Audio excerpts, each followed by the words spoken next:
In this video, I'm going to show you how you can easily share tweets to Instagram stories.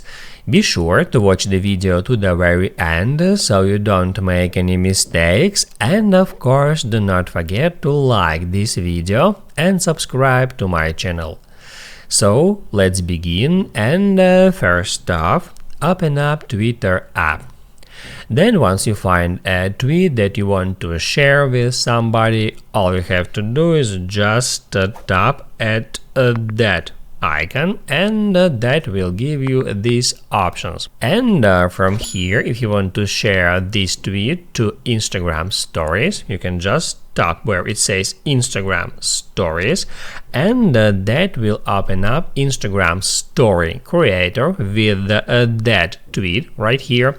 And then you can customize it a bit. You can pinch it to scale, you can rotate it, and you can move it around and place wherever you want. Also, you can add there some stickers by hitting at this stickers icon. You can add there some text, you can upload one more photo here from your camera roll, and all that stuff that you usually do while creating Instagram stories.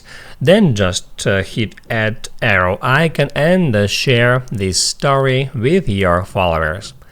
Now you can write down in the comments below if you have any questions about that tutorial, and also I recommend you to check out my Twitter and Instagram tutorials playlists, which you can easily find in the description. Hit the like button if you liked that video, and see you in the next one.